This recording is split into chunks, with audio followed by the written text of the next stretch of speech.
I received a message. Don't come home. I have another man in a house to which she has absolutely no rights. Now, in order. The day started like any other, which is why I didn't notice the moment my life split cleanly into before and after. Morning light slid through the blinds in thin lines, dust floating lazily in it like nothing in the world had urgency. I shaved, burned my toast, drank coffee that tasted like cardboard.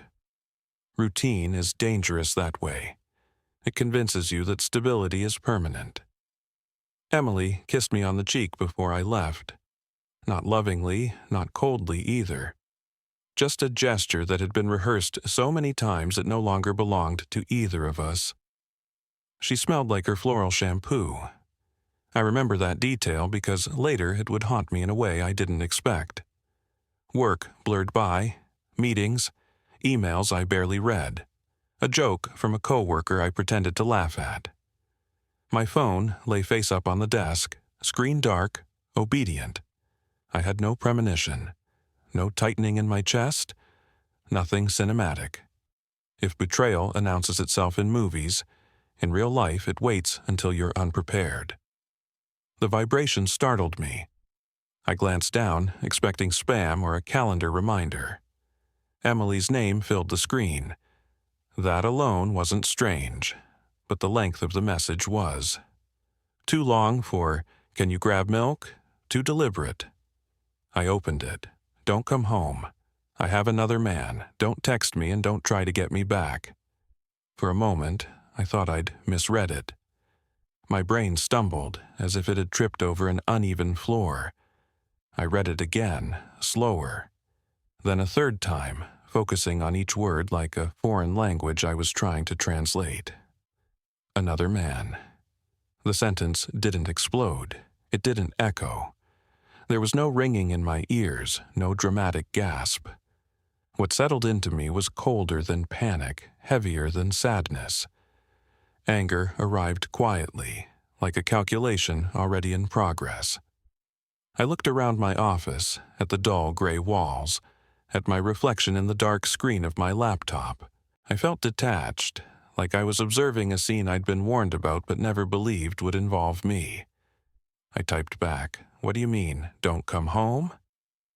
I stared at the message after sending it, half expecting it to vanish. It didn't. The screen stayed brutally honest. No reply came. Seconds stretched, then minutes. 15 of them. Each one sanded something down inside me. Hope, maybe, or denial. By the time I stood up from my desk, I felt composed in a way that frightened me. I wasn't shaking. I wasn't desperate. I was focused. I told my boss I wasn't feeling well. That wasn't a lie. I walked to my car, the parking lot glaring white under the noon sun. As I drove, fragments of memory surfaced uninvited. Emily laughing in our kitchen. Emily naked against the sheets, sweat cooling after sex, tracing idle patterns on my chest while talking about nothing. Emily telling me she hated liars. Traffic lights turned green without my noticing. My hands were steady on the wheel. That was the strangest part. If this was shock, it had stripped everything down to clarity. Questions tried to claw their way up. Who was he? How long? Why a message instead of her face? I crushed them before they could bloom. Answers could wait. First, I needed to see.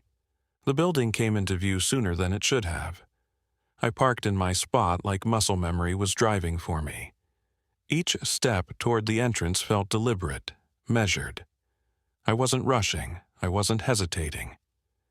Inside the elevator, my reflection stared back at me from the mirrored wall. I looked ordinary. That felt wrong. Something fundamental had shifted, and yet the world refused to acknowledge it. My phone stayed silent the entire ride up. When the doors opened, I stepped out knowing, without admitting it, that whatever waited behind my front door was no longer my life as I understood it. I didn't know yet whether the message had been a threat, a bluff, or a confession. But I knew one thing with absolute certainty. I was done being told where I could and couldn't exist. I reached for my keys, and that was when Daniel Parker went home. The lock turned easily under my fingers. That, more than anything, unsettled me.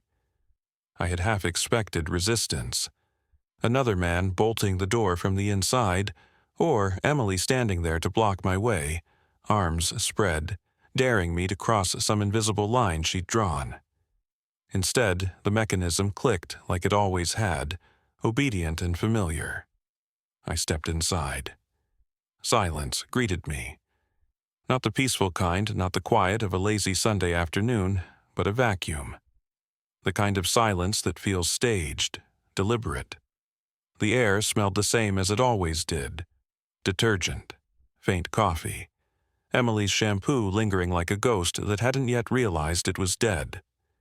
My eyes dropped immediately to the floor. No unfamiliar shoes. I scanned the hallway. The coat rack held my jacket, Emily's purse, her long beige coat. Everything perfectly in place. No clutter, no chaos. If another man had been here, he'd done an impressive job of erasing himself, or he had never existed at all. I closed the door behind me and stood there for a second longer than necessary, listening. Nothing. No television, no whispered voices, no bed creaking under unfamiliar weight. Just the dull hum of the refrigerator and my own breathing. Then I saw her. Emily sat on the couch, legs crossed tightly, arms folded across her chest like armor. She wasn't crying, she wasn't shaking. If anything, she looked annoyed, like I'd tracked mud across a freshly cleaned floor. She had changed clothes since morning. Black jeans, a fitted top. Carefully chosen, intentional. "I told you not to come," she said sharply before I could speak. Her voice was steady. That angered me more than if she'd screamed. "Where is he?" I asked. The words came out flat, almost bored. They didn't carry the weight they should have, and I watched her flinch, not visibly, but enough. My calm wasn't part of her plan. She let out a small, humorless laugh. "You're pathetic." I raised an eyebrow slightly, inviting her to continue. "You can't accept that I'm leaving you," she went on. "So you show up like this, acting calm, pretending you still have control." I looked past her, into the living room. The throw pillows we'd argued over. The rug she insisted on buying despite the price. The bookshelf we'd assembled together, swearing at missing screws, having sex on the floor afterward because frustration always turned into desire with us. Everything was untouched, pristine. It didn't look like the setting of a dramatic exit. "Leaving usually involves packing," I said. "Or at least honesty." Her lips pressed together. For a moment I thought she might snap back immediately, but instead she held my gaze in silence, as if measuring something, testing how much power the message had actually given her. "I didn't owe you an explanation," she said finally. "No," I replied.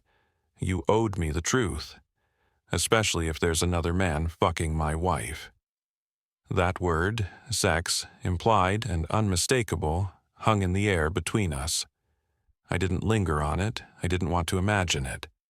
Yet her eyes darted away for just a second too long. "I don't have to justify myself to you," she snapped. "This is over. I made that clear." Yet she was still sitting there. Still in my living room. Still surrounded by things I paid for, things I bled hours of my life to afford.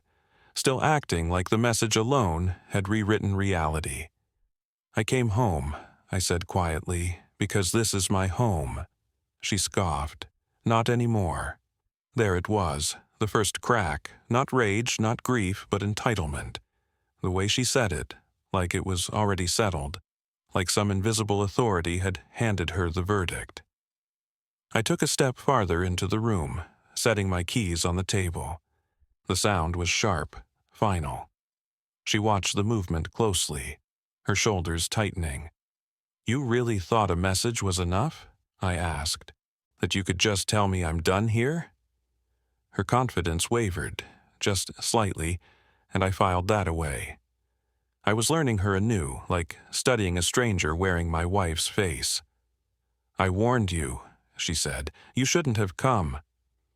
I met her eyes, felt that cold anger settle deeper, anchoring itself. Emily, I said evenly, if you want me gone, I suggest you explain why you're still sitting in my house pretending another man exists. She rose from the couch slowly, chin lifted, daring me to blink first. And in that moment I understood something frighteningly clear. This wasn't a confession. It was a challenge. I studied her the way you study evidence laid out on a table, not the way you look at someone you love. That realization came with a strange sense of relief. Love clouds judgment. Distance sharpens it. Standing there, facing Emily with her chin lifted and her eyes hard, I felt that distance stretch between us like a newly opened fault line. She had always been expressive. Too expressive, sometimes. Quick smiles, dramatic sighs, tears that came easily when an argument didn't go her way. Now, her face was controlled, calculated. It didn't suit her as well as she thought. Say something, she challenged, breaking the silence she'd created. I took a breath, slow and deliberate. I'm listening, I said quietly. That annoyed her. I saw it in the tight pull of her mouth. She wanted emotion. Anger, pleading, desperation. Something she could step over. I already told you, she said. It's over. I don't love you anymore. I found someone else. You told me you loved me a week ago, I replied. You said it after sex, actually, right before you fell asleep. Her eyes flickered. Just for a fraction of a second. There it was again, that tiny crack. That doesn't mean anything, she shot back. People say things. People sometimes lie, I agreed, but I don't think that's what this is. She crossed her arms again, defensive now. You think you know me better than I know myself? No, I said. I think I know you well enough to recognize when you're playing a role. That did it. Her composure slipped, irritation burning through the surface. You always do this, she snapped. You analyze me instead of accepting reality. This is why I needed someone else. Someone decisive. Someone who doesn't overthink everything. Decisive enough to not be here? I asked. Because I don't see him. She turned her head sharply, as if checking the apartment herself, then caught the movement and stiffened. He doesn't need to be here for this to be real. But he was real enough for you to text me not to come home, I said. So why doesn't he want to be seen? Her lips parted, then closed. She walked past me toward the window, creating distance, pretending control. I watched her reflection in the glass, smaller than she imagined herself to be. Listen, I said after a moment, my voice lower now. I understand something very clearly. You're behaving like a woman with very loose morals. She spun around. What did you just say? Her voice shook, sharp with offense. You heard me, I replied. You don't get to rewrite facts because you're bored or restless. If there's another man, then you crossed a line long before that message. Her face flushed. How dare you judge me? I'm not judging, I said calmly. I'm observing. She laughed then, a short, brittle sound. You think calling me names gives you power?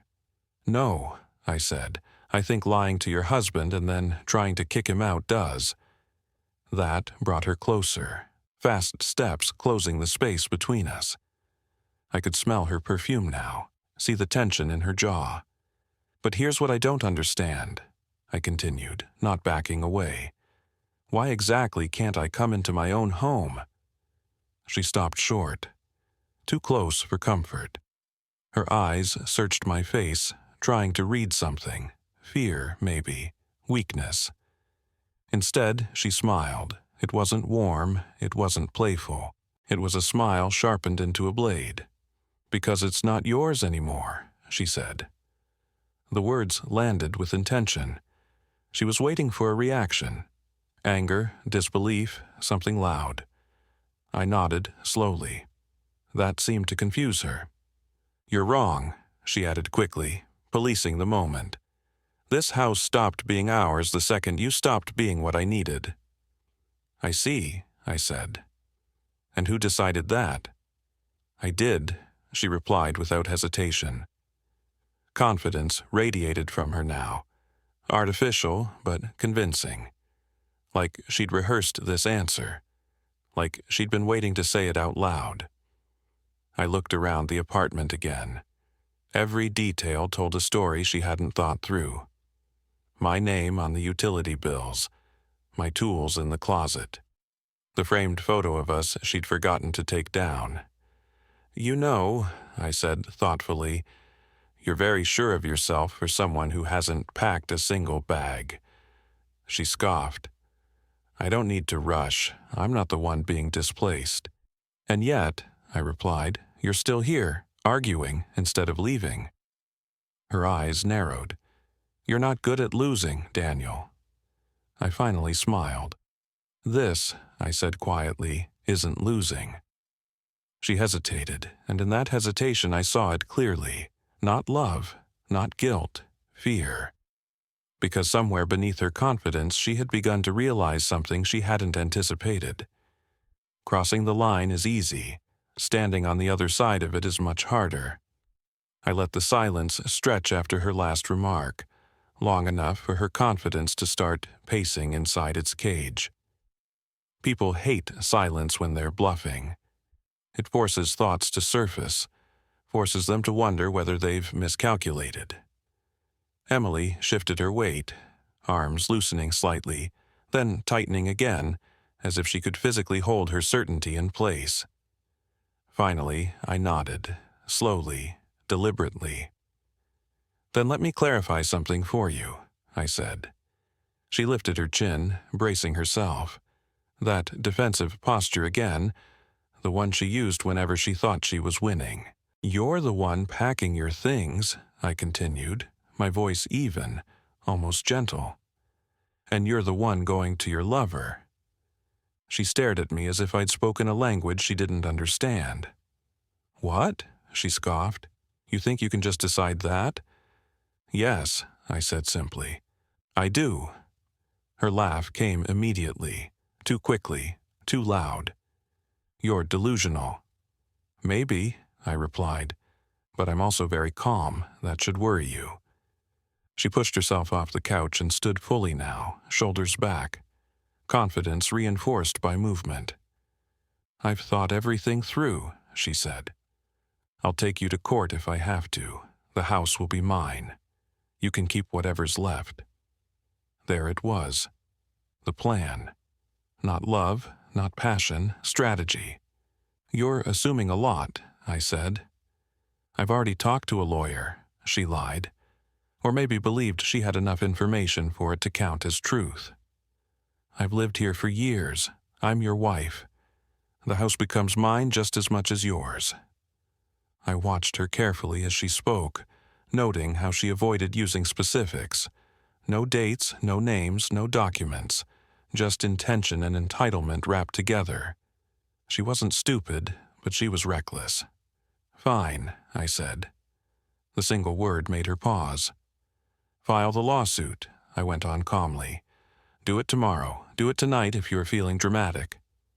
Her eyes widened slightly, surprised by the lack of resistance. "But for now," I added, "please leave the property." For a heartbeat, nothing happened.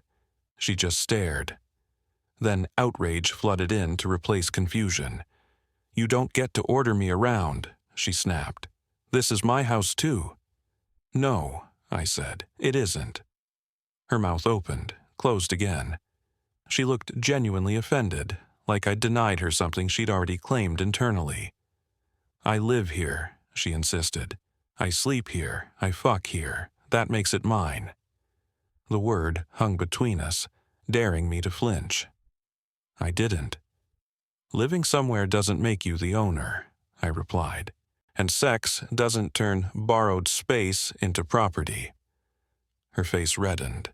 She stepped closer, finger pointing now, accusation sharpened into something uglier. You think you can humiliate me? She demanded. You think you can just erase me like that? No, I said. You did that yourself when you sent that message. Silence again. Thicker this time. The refrigerator hummed dutifully, the clock ticking loudly on the wall like it suddenly had a role to play. You're bluffing, she said at last, but her voice lacked conviction. I'm not, I answered. I'm giving you an opportunity to leave this without police involvement. That word did it. Her confidence cracked. Not fully, but enough for desperation to bleed through the edges. You don't have the right, she said again, weaker this time. You can't just kick me out. I'm not kicking you out, I replied. I'm asking you to go stay with the man you claim you left me for. That's reasonable, don't you think? She shook her head, pacing now, hands clenching and unclenching.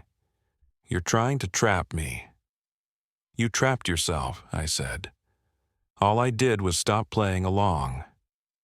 She stopped pacing and looked at me, really looked, like she was finally seeing a stranger where her husband used to be. This isn't over, she warned. I know, I said, but tonight is ending. Her eyes darted around the apartment again, as if searching for an exit that didn't involve humiliation. When she didn't find one, her jaw tightened. Then, I'm calling the police, she snapped suddenly, grabbing her phone. Let them tell you what you can and can't do. I watched her thumb hover over the screen, trembling just slightly. And for the first time since reading that message, I smiled. Because some realities don't bend under confidence. They collapse it.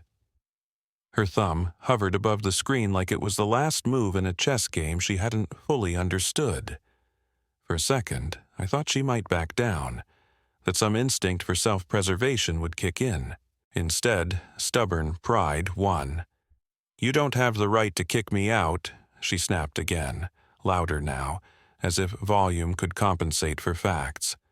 This is my house. No, I said evenly, it isn't. That simple contradiction enraged her more than anything else I'd said all evening. She stabbed at the screen and put the phone to her ear, turning her back to me in a gesture meant to exclude me. From the call, from the narrative, from authority itself. Yes, she said sharply when the dispatcher answered. I need the police. My husband is trying to throw me out of my home. She shot me a sideways glance as she spoke, eyes hard, daring me to interrupt. I didn't. I leaned against the wall instead, arms relaxed, listening as she explained her version of events. It was fascinating, really. How easily the truth shrank when filtered through entitlement. Yes, he came home after I told him not to, she continued. He's threatening me. I don't feel safe. I almost laughed at that, but I swallowed it. Let her build it higher, I thought. The fall would be more painful.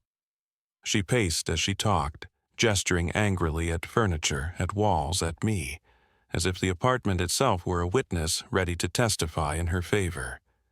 When she finally hung up, she exhaled sharply, chest rising and falling. They'll be here soon, she said. And when they are, you'll regret this. I doubt that, I replied. She stared at me, searching my face again for fear or uncertainty or the beginning of panic. All she found was patience. That unsettled her more than outright defiance ever could. You really think you're smarter than everyone, she said bitterly. That you've thought of everything. No, I said. I think you didn't. The waiting was uncomfortable by design. Emily sank back onto the couch, phone clenched in her hand like a weapon she'd already fired. Her foot bounced, betraying nerves she refused to acknowledge. I stayed where I was, giving her space, watching the woman I'd married unravel inch by inch. I remembered nights when we couldn't keep our hands off each other, when sex was the default solution to every argument. She'd dig her nails into my back, whisper apologies against my skin, promise forever with her body when words failed. Funny how quickly forever dissolves when it stops being convenient. The knock on the door cut through the room like a blade. Emily stood instantly, smoothing her hair, straightening her clothes, composing herself into a believable victim. I opened the door before she could rush past me.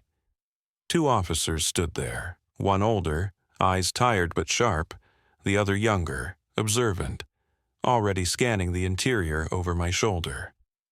"Yes," I said calmly. "We received a call about a domestic dispute," the older one said. "Everyone all right?" "She's inside," Emily said loudly, pushing past me. "I mean, I am. He's trying to throw me out of my own house." The officers exchanged a brief look and stepped inside. The apartment suddenly felt smaller, like the walls had decided to listen. "All right," the younger officer said. "Let's slow this down. Who owns the property?" Emily answered immediately. "We're married. We both live here." I didn't interrupt. The older officer turned to me. "Sir?" "I can provide the documents," I said, "if you'd like." Something shifted then. Not dramatically, just enough. Emily noticed it too. Her confidence flickered just for a moment before she masked it with irritation. "This is ridiculous," she said. "He's bluffing. He always does this. Acts calm like he's in control." I met her eyes and smiled, not warmly, not cruelly, just honestly. "You wanted the police," I said. "Let's do everything properly." That smile was the last thing she saw before doubt finally crept in, slow and unstoppable. And for the first time since she sent that message, Emily Parker looked afraid. While the officers stood in the living room, asking Emily to calm down and explain her side again, slower this time, clearer, I stepped away. Not because I was overwhelmed, but because I didn't need to hear the story a second time. I already knew the truth, and more importantly, I knew what came next. I walked down the hallway, my footsteps measured, controlled. The apartment suddenly felt like neutral ground, no longer hers, not even fully mine, just a setting where consequences were about to arrive. I stopped near the bedroom door, leaned against the wall and pulled my phone from my pocket. Emily was talking again, her voice strained now. I could hear words like rights, marriage, shared life. None of them meant what she thought they did. I scrolled to a familiar name and pressed call. It rang once, twice. "Daniel?" My mother's voice answered, calm as ever. "Mom," I said, "we've got a problem." There was no panic in her response, no sharp intake of breath. Just silence, attentive, focused. My mother had always been like that. She didn't react. She assessed. "I'm listening," she said. I explained everything, the message, the accusation. Emily claiming another man. The demand that I not come home. The police now standing in the living room because she believed saying something forcefully enough made it true. I didn't exaggerate. I didn't soften the details either. When I finished, my mother exhaled slowly. "So," she said. She finally showed her hand. That single sentence carried more understanding than I expected. Not shock, not disappointment. Confirmation. "Yes," I replied. "She's refusing to leave, says it's her house." My mother gave a quiet, almost amused hum. "And you didn't correct her?" "I told her the truth," I said. She didn't like it. "People rarely do," she replied, "especially when the truth removes leverage." I closed my eyes briefly, grounding myself against the wall. Growing up, my mother had always insisted on distance between emotion and decision. Be kind, yes, but never foolish. Never confused about ownership, responsibility, or facts. "Are the police there officially?" she asked. "Yes." "Good," she said without hesitation. "Then we'll do this properly." I could hear papers shifting on her end, habitual movements, muscle memory from years of managing properties, contracts, tenants. The house, this house, the one Emily thought she had conquered. "Do you have the documents?" my mother asked. "They're in the drawer," I said, "the one you told me never to throw away." A pause, then quietly, "I knew there would be a moment you'd need them." I opened my eyes. Down the hallway, Emily's voice broke slightly as she spoke to one of the officers, trying to sound wronged instead of desperate. "What do you want me to do?" I asked. "Nothing improper," my mother replied. "Be polite, be factual. If they ask questions, answer them. And if they contact me—" "They will," I said. "Then I'll make my position clear," she finished. There was no anger in her voice, no bitterness, just resolve. It struck me then how differently women handle power. Emily wielded it like a threat, my mother like an instrument. Precise, legal, impossible to argue with. "I'm proud of you," she added calmly. "You didn't escalate, you didn't beg, you didn't chase." "I stopped chasing a while ago," I said. "And that," she replied, "is why you won't lose tonight." The call ended softly. I stood there for a moment longer, phone still in my hand. My reflection stared back at me from the darkened screen. I looked older than I had that morning. Not broken, refined, stripped of something unnecessary. When I returned to the living room, the officers looked up.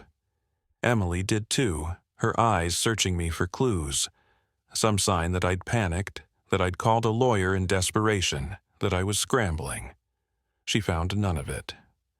"We're going to need ownership documents," the older officer said, "just to establish where everyone stands." "I have them," I replied calmly. "Give me a moment." Emily scoffed, but it sounded hollow now, forced. "None of this matters," she said. "We're married. You can't just erase me with paperwork." I didn't answer. I walked to the drawer, opened it, and felt the folder under my fingers. Thick, familiar, final. Some truths don't announce themselves loudly. They wait patiently to be opened. I returned to the living room with the folder in my hands. It wasn't dramatic. No heavy footsteps, no flourish. Just paper bound together by boring reality. The kind of thing people ignore until it decides who stays and who leaves. The older officer accepted the folder and stepped aside with his partner. They worked through it carefully, flipping pages, scanning names, dates, registrations. Emily leaned forward on the couch, arms wrapped tightly around herself now, as if her body could shield her from ink and signatures. "This is a waste of time," she muttered. "I live here." The officers didn't respond. They never do when facts are still loading. I watched Emily instead, watched irritation slowly rot into unease. Her knee bounced once, twice, then stopped when she noticed me looking. She straightened, grasping for dignity. Finally, the younger officer paused. "Sir," he said to me, "just to confirm, this property isn't registered under your name." Emily's eyes lit up, a spark of hope. It was almost painful to see how fast she reached for it. "There," she said. "You hear that? This proves—" "It's registered under your mother's name," the officer finished. The room seemed to exhale all at once. The spark in Emily's eyes died instantly, replaced by something pale and stunned. She blinked once, twice, as if vision itself had betrayed her. "That's just a technicality," she said too quickly. "It doesn't mean anything. I live here. I'm his wife." The older officer shook his head slightly. Ma'am, ownership is ownership. Living somewhere doesn't override registration. That makes no sense, Emily snapped. Why would his mother own our house? I answered before either officer could. Because she paid for it, I said calmly, and she made sure it stayed hers. Emily turned on me, disbelief twisting into accusation. You lied to me. No, I replied. You never asked. The words cut deeper than shouting ever could. I saw it land, saw her replay conversations, memories, assumptions, searching for the version of reality she preferred. I contributed, she insisted weakly. I paid bills. And tenants do that too, the officer said flatly. Not unkindly, just factual. They stepped aside again, one of them pulling out a phone. We need to confirm intentions with the owner, the older officer said. Standard procedure. Emily shook her head, laughing nervously now.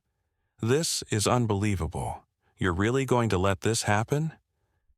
No one answered her. The call connected quickly. I recognized my mother's voice even before the officer put it on speaker, clear, composed, unyielding. Yes, she said, I'm here. The officer explained the situation briefly. Emily paced as he spoke, shaking her head, whispering unbelievable like a prayer she hoped would reverse damage. Then the officer asked the only question that mattered. Do you allow Mrs. Emily Parker to remain on the property? There was no delay. I do not, my mother said calmly. My son may stay, she may not. Emily froze.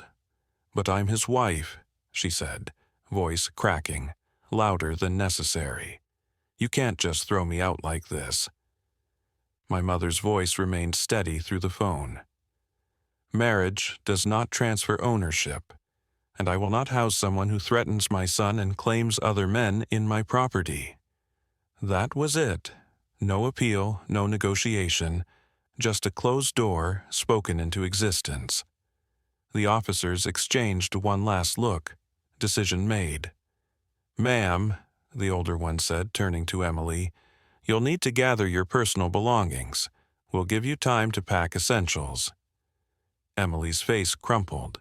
Not dramatically, not yet. Just a quiet collapse of certainty. She looked at me then, really looked, like someone waking up mid-fall. You knew, she whispered. I hoped I'd never need to, I replied. The apartment felt different suddenly, bigger, lighter. Ownership has a sound when it settles. It's very quiet. The phone call stayed on speaker, my mother's voice filling the living room with an authority Emily had never taken seriously until now. There's something different about power when it's calm. It doesn't argue, it doesn't persuade. It simply states what is. Yes, I'm listening, my mother repeated, as if Emily's protests were nothing more than background noise. The older officer held the phone steady. Ma'am, just to be clear, you're confirming that Mrs. Parker does not have permission to remain on the property? That is correct, my mother replied without hesitation. She does not. Emily stepped forward abruptly. This is insane, she said, voice breaking through composure at last. You can't honestly expect me to leave like some stranger. I expect you to respect ownership, my mother said coolly. Something you've confused with convenience. Emily let out a sharp laugh that wavered on the edge of hysteria. You never liked me, she accused, as if that explained everything. That's irrelevant, my mother replied. I trusted you with my son. You broke that trust. The house was never part of the bargain. The officer cleared his throat gently, a cue that the conversation was finished. He ended the call and turned to Emily, posture professional, voice firm. Ma'am, you'll need to start packing now. Emily's eyes filled at last, tears spilling before she could stop them. Not graceful tears, not cinematic ones. the kind fueled by shock and humiliation. "You're really doing this," she whispered, looking at me as though I might still intervene, still soften the blow. "You're letting your mother throw me out." I met her gaze and said nothing. There was nothing left to explain. She looked around the apartment desperately now, seeing it for the first time not as territory, but as something lost. The couch she loved. The kitchen counter where she used to sit in nothing but my shirt, watching me cook. The bedroom door that hid so many arguments resolved with sex because neither of us wanted to sleep angry. "I need time," she said weakly. "You have it," the younger officer replied, "but you need to focus on essentials." Emily nodded numbly and turned toward the bedroom.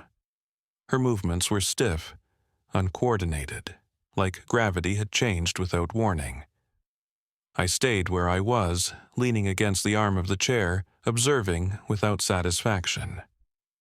The illusion had collapsed completely now. No lover waiting, no dramatic exit, no triumphant reinvention, just bags being filled under police supervision.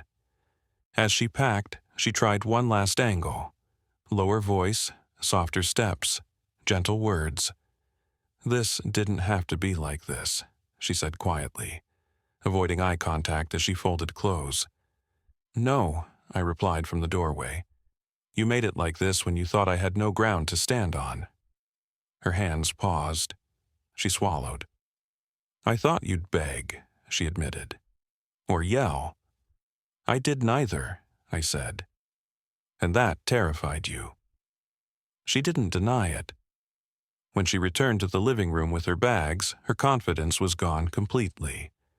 The woman who'd sent that message in bold certainty barely resembled the one now standing there, shoulders slumped, mascara streaked. The officers escorted her to the door. She stopped once, turning back, scanning the room as if burning it into memory. "This isn't fair," she whispered. "Fairness isn't what removed you," I said. "Reality did." The door closed behind her with a soft, final click. And just like that, the owner had spoken, and the house obeyed. The hallway swallowed her footsteps, but not the silence she left behind. It seeped back into the apartment slowly, cautiously, like it wasn't sure whether it was welcome. The officers remained for a moment, procedural to the end, confirming she had collected what she needed. When they finally left, the door shut again, this time without ceremony. I was alone with Emily one last time only in memory. She had broken just before stepping outside, not loudly, not theatrically. It happened in fragments, the way real desperation always does. "Please," she had whispered when one of the officers turned to her with the bags. Her voice didn't aim at them, it aimed at me. "I don't have anywhere to go." That was the moment when the story she told herself collapsed completely. No lover waiting in a car downstairs, no friend on standby, no safety net she could fake confidence around. Just a woman suspended between decisions she thought were leverage and consequences she hadn't calculated. "I thought you had someone," I replied, my voice cold not because I wanted it to be, but because warmth would have been a lie. She shook her head, tears running freely now. "I don't," she sobbed. I didn't think it would go this far." Far. The word almost amused me. "You went far when you told me not to come home," I said. "You went far when you tried to take something that was never yours." She set her bags down and stepped toward me one last time, ignoring the officer's subtle warning. "Please, let me stay just tonight. I'll sleep on the couch. I'll do anything." Anything. The word echoed with bitter irony. I thought about the nights I'd touched her with certainty, trusted her body, believed that sex meant exclusivity, that intimacy meant loyalty. Funny how quickly anything becomes available when power is gone. I didn't step back. I didn't step forward either. "No," I said simply. Her face twisted, not in anger now but in disbelief, like denial was the only shelter left. "You're really going to leave me like this?" she asked. "I'm not leaving you," I replied. "I'm staying. You're the one going."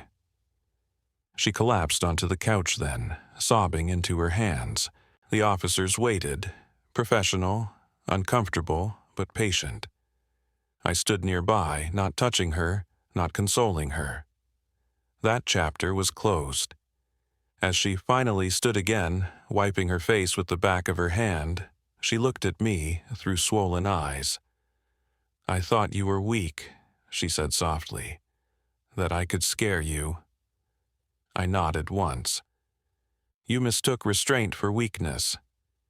She picked up her bags this time without protest. As they reached the door, she paused again, voice barely audible. "I ruined everything, didn't I?" "Yes," I said. "But not tonight." That was the truth. She hadn't ruined everything tonight. She'd done it earlier, when she decided entitlement was power, and silence meant submission. The door closed, the lock slid home, and with it went the last plea. Begging doesn't restore what was lost. It only exposes how badly someone misjudged their ground. The door closed behind her with a sound so ordinary it almost felt obscene. No slam, no dramatic echo, just a soft click of wood meeting frame, the lock sliding into place like it always had. The kind of sound that usually means someone will be back in an hour, or tomorrow, not this time. I stood there longer than necessary, hand still resting on the door, as if the wood might contradict what had just happened. It didn't. The hallway beyond it was gone to me now, taking Emily with it. Whatever life she'd imagined on the other side of that door was hers alone. I walked back into the living room. The apartment was silent again, but this time the silence felt different. Cleaner. Not empty in the way abandoned places feel, but cleared. Like a room after a storm when the air hasn't settled yet, but you can finally breathe. Her absence showed itself in small, unexpected ways. A blank space in the closet. The bathroom drawer suddenly half full. The couch cushion that no longer dipped on her side. Evidence not of love lost, but of occupancy ended. I sat down where she'd been sitting earlier, the spot she'd claimed like a throne she believed came with marriage. The fabric was still warm. That didn't bother me. What bothered me was how easily warmth fades once illusion is gone. I leaned back and stared at the walls. Funny thing about walls, they don't care what you believe. They don't shift for confidence or bend for entitlement. They stand because they're built on something solid. Tonight had proven that in a way I'd never forget. Emily hadn't really left tonight. She left the moment she sent that message. She left when she believed that words alone could redraw ownership. When she mistook cruelty for courage and assumed I would dissolve the second she raised her voice. She left when she thought sex, presence, marriage, any of it, gave her a claim to ground she never actually stood on. I wondered, briefly, whether she was sitting in a car somewhere now, staring at her phone, replaying everything. Wondering where she misstepped. Wondering how quickly certainty had turned into nothing. Then I let the thought go. Some lessons aren't meant to be shared. I got up and opened a window. Cool air rushed in, rolling through the apartment like a quiet reset. The city outside carried on as if nothing had happened. Somewhere, people were laughing, ordering food, having sex without realizing how fragile the agreements beneath them really were. I picked up the throw pillow she loved and set it aside. Not angrily, not ceremonially, just practically, the way you put away something you no longer use. Tomorrow, there would be paperwork, conversations, the slow untangling of legal threads she'd pulled thinking they were ropes. But tonight was finished. I sat back down, alone in a way that felt earned, and let the silence settle properly at last. This place was finally honest. Emily didn't leave here with her head high. She didn't leave with a lover. She didn't leave with leverage. She left with a few bags, a broken version of reality, and the understanding, too late, that you can't throw someone out of a home that was never yours. The walls remained. And for the first time in a very long while, so did I.